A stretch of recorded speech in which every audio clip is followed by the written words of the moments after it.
Ever been in a conversation where someone starts throwing around car terms like 300 horsepower, turbocharged engine, or front wheel drivetrain, and you just nod along pretending you totally get it? Yeah, we've all been there. The world of cars has its own language, and if you don't speak it, things can get real confusing real fast. But don't worry, you're in the right place. Welcome to NextGear, where we make cars simple, fun, and easy to understand. Today, we're going to break down those tricky car terms. What exactly is CC? What does RPM mean? And why do people care so much about horsepower? By the end of this video, you'll know all these terms and more, so you'll never feel lost in a car conversation again. And trust me, this isn't going to be one of those boring, complicated explanations. We're keeping it simple, fun, and straight to the point.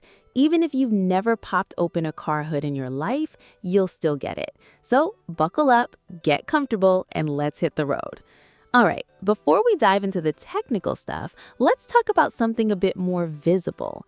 Car body types. Because let's be honest, we all have that one friend who calls every car a sedan. Here's the deal. Cars come in different shapes, and those shapes actually matter. We've got sedans, the classic four-door car with a trunk. Coupes, like sedans but sportier and usually with just two doors. Then there are SUVs, taller, bigger, and great for families or off-roading. Hatchbacks, think of a small car with a trunk that opens up with the rear window. Pickup trucks, they're built to haul stuff, plain and simple. And wagons, kind of like a mix between a sedan and an SUV. More space, but not as big as a full SUV. And of course, we can't forget supercars and hypercars. These are not just fast cars. They're the insane high-performance machines that make your heart race just by looking at them. So next time someone calls an SUV a Jeep or a coupe a sports car, you'll know better. Let's talk about the heart of every car, the engine. Ever looked at a car spec sheet and felt like you were reading an alien language? 2.0-liter, 4-cylinder, 180 horsepower, 250 newton-meters of torque. What even is that? Well, buckle up because I'm about to make it simple. Let's start with CC, which stands for cubic centimeters. It's just a fancy way of saying how big your engine is. Think of it like soda bottles. A 1.0-liter engine is like a small bottle. A 3.0-liter engine, that's a big one. The bigger the engine, the more power it usually has. But size isn't everything because here comes horsepower. Horsepower is all about speed. Imagine having horses pulling your car. 1 horsepower equals 1 horse doing the work. So if you've got 200 horsepower, that's 200 horses under your hood. Sounds cool, right? But power alone won't get you moving. You need the right force behind it. That's where torque comes in. Torque is the muscle of your engine. If horsepower is how fast your car can go, torque is how hard it can pull. Ever seen a sports car take off super fast? That's high torque in action. That's also why trucks have so much torque. It helps them tow heavy loads without breaking a sweat. Now let's talk about RPM, revolutions per minute. Simply put, this tells you how fast your engine is spinning. Ever hit the gas and hear your engine roar? That's because the RPM is increasing. More RPM usually means more power, but also more fuel being burned. So unless you love frequent trips to the gas station, keeping your RPM in check is a good idea. And here's where things get even more interesting. Turbocharged engines. Normally, an engine breathes in air on its own, just like you do when jogging. But a turbocharged engine, it's like jogging while someone shoves a giant leaf blower into your face, forcing in extra air. More air means more fuel can burn, which gives you more power without making the engine bigger. That's why a small turbocharged engine can sometimes be as powerful as a bigger one. So, quick recap. CC is your engine size, horsepower is how fast it can go, torque is how hard it can pull, RPM is how much effort it's putting in, and turbocharging is like giving your engine a secret energy boost. So next time you look at a car spec sheet, you'll know exactly what it means. Alright, so now you know what makes a car powerful: CC, horsepower, torque, RPM, and turbocharging. But here's the thing. All that power is useless if it doesn't reach the wheels properly. And that's where transmission and drivetrain come in. Think of your engine like a muscle. It generates power, but just like in a gym, if you don't use the right form, all that strength is wasted. The transmission is what makes sure your engine's power is delivered to the wheels in the best possible way. So let's break it down, starting with the two main types of transmissions, manual and automatic. And no, this isn't just about which one makes you cooler. A manual transmission is the old school way of driving. You shift gears yourself using a clutch pedal and a gear stick. It gives you more control over the car, can be more fun to drive, and bonus, it usually makes you look like you know what you're doing. But it also means more work because you're constantly shifting gears, especially in traffic. So if you like your left foot and right hand getting a workout, this one's for you. An automatic transmission, on the other hand, does all the gear shifting for you. No clutch, no shifting. Just press the gas and go. It's easier, smoother, and perfect for stop-and-go traffic. That's why most modern cars are automatic. But here's the twist. Not all automatics are the same. There's the traditional automatic, which uses a torque converter to switch gears smoothly. Then you've got CVTs, or continuously variable transmissions, which don't have fixed gears at all. They just adjust power smoothly, like a sliding scale. And then there are dual clutch transmissions, or DCTs. These shift super fast, making them perfect for sports cars. So if you ever see a car ad bragging about its quick shifting DCT, now you know why.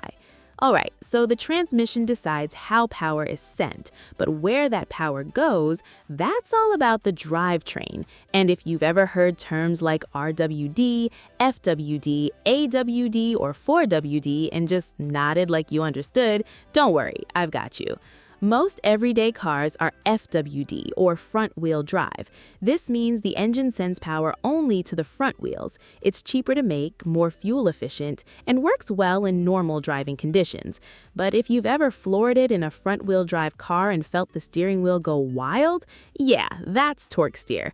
Then we have RWD, or rear-wheel drive. Instead of pulling the car from the front, it pushes it from the back. This gives better balance and handling, which is why sports cars and performance vehicles love RWD. But in rain or snow, good luck, because without weight over the back wheels, traction can be a nightmare. And then there's AWD, or all-wheel drive. This one's like the best of both worlds. It automatically sends power to all four wheels when needed, giving you better grip in slippery conditions. That's why AWD is popular in SUVs and performance cars. But it's also heavier and less fuel efficient, so there's a trade-off. Finally, we have 4WD, or four-wheel drive. This one's like AWD's tougher, rougher cousin. It's designed for serious off-roading, sending power equally to all four wheels when activated. If you like climbing mountains in your truck, this one's for you. So, quick recap. Manual versus automatic decides how you change gears, while FWD, RWD, AWD, and 4WD decide where the power goes. And now you actually know what these terms mean instead of just pretending. All right, so we've covered power. We've covered how that power reaches the wheels. But here's the thing. None of that matters if you can't stop in time, or if your car handles like a shopping cart on a downhill slope. So let's talk about braking and handling, because knowing how your car stops and stays in control is just as important as knowing how fast it goes. First up, brakes. You press the pedal, the car slows down. Simple, right? Well, not exactly. There's a lot going on behind the scenes. And if you've ever heard terms like ABS, brake fade, or disc versus drum brakes and just nodded along, don't worry, you're about to actually get it. Let's start with ABS, anti-lock braking system. Ever slam the brakes hard and feel that weird vibration in the pedal? That's ABS doing its job. Instead of the wheels locking up and turning your car into a sled, ABS pulses the brakes super fast. This helps you maintain control instead of just skidding straight into trouble. So yeah, ABS is a lifesaver. But even with ABS, your brakes can still get tired. That's called brake fade. Brake fade happens when your brakes overheat and don't work as well. Imagine running a sprint and then immediately trying to do it again. Your legs feel weaker, right? Same with brakes. The hotter they get, the less effective they become. That's why performance cars have ventilated disc brakes. They cool down faster, so they can keep working hard even under stress. And speaking of brake types, most modern cars use disc brakes. These are metal rollers that get clamped by brake pads to slow you down. But some older cars and budget models still have drum brakes in the rear. These work kind of like a hand drum, with brake shoes pressing outward to slow the wheel. They're cheaper, but not as good at cooling down, so if your car still has drum brakes in the back, maybe don't try to stop from 100 miles per hour too often. Alright, so that's braking. But what about handling? Because stopping is great, but not losing control in the first place is even better. Ever heard of traction control and stability control? These are the unsung heroes that stop you from spinning out when roads get slippery or when you take a turn too fast. Traction control prevents your wheels from spinning too much when you accelerate.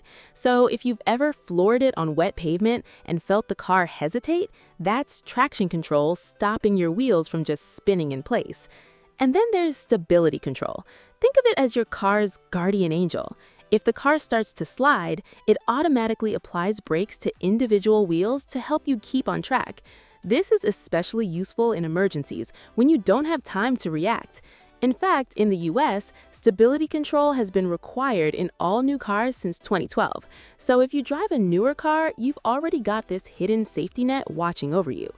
So let's recap. ABS stops your wheels from locking up. Brake fade happens when your brakes overheat. Disc brakes are better than drum brakes. Traction control prevents wheel spin, and stability control keeps you from spinning out. Sounds like a lot, but now you actually know what all those warning lights on your dashboard mean. Alright, so we've talked about power, control, and stopping in time, but here's the big question. How do you make your car turn into a gas-guzzling, money-eating machine? Because let's be real, fuel prices aren't exactly our best friends. So let's talk about fuel efficiency and maintenance basics, how to keep your car running smoothly and save some serious cash while you're at it. First up, MPG, or miles per gallon. This number tells you how far your car can go on a gallon of gas. The higher the number, the less you're spending at the pump. Simple, right? But here's the thing. That official MPG on your car sticker? Yeah, that's under perfect conditions. Flat roads, no traffic, no AC blasting on full power. In the real world, your actual MPG depends on how you drive, which brings us to some simple fuel-saving habits that actually work. First, easy on the gas pedal. Flooring it at every green light might feel cool, but it burns through gas like crazy. Instead, accelerate smoothly. Second, don't speed like you're in Fast and the Furious. Most cars hit their best fuel efficiency around 50 to 60 miles per hour. Go faster and you're just burning extra fuel for no reason. And third, check your tire pressure. Low tire pressure equals more resistance, which equals worse MPG. Oh, and ditch the unnecessary weight. If your trunk is carrying enough junk to start a garage sale, it's time to clean it out. But saving fuel is just one part of keeping your car in good shape. If you want it to last, you need to keep up with basic maintenance. And don't worry, I'm not talking about rebuilding an engine, just the simple stuff that makes a huge difference. Number 1, oil changes. Your engine oil is basically its lifeblood. Over time, it gets dirty, thick, and just bad for your car. Stick to the schedule in your owner's manual, usually every 5,000 to 7,500 miles, and your engine will thank you. Number 2, air filters. A clogged air filter is like trying to breathe through a straw. Your engine needs air to burn fuel efficiently, so a clean air filter means better performance and better MPG. Number 3, brake pads. Worn-out brake pads don't just make that horrible squeaking noise, they also make stopping your car harder. If your brakes are making weird sounds or feel soft, get them checked before it's too late. And finally, check your battery. A dead battery is the worst surprise, especially when you're running late. Most car batteries last about 3 to 5 years, so if yours is getting old, it might be time for a new one before it leaves you stranded. So there you have it. You've just gone from barely understanding car talk to actually speaking the language of cars. Now when someone throws out terms like RPM, torque, AWD, or brake fade, you won't just nod along, you'll actually get it. And hey, if this video helped, drop a like and maybe even share it with someone who still thinks MPG stands for more pizza guys. And if you want more car tips, tricks, and easy to understand explanations, make sure to subscribe because we've got a lot more coming. Until next time, drive safe, keep your car happy, and remember, if something starts making a weird noise, don't just turn the music up louder, get it checked.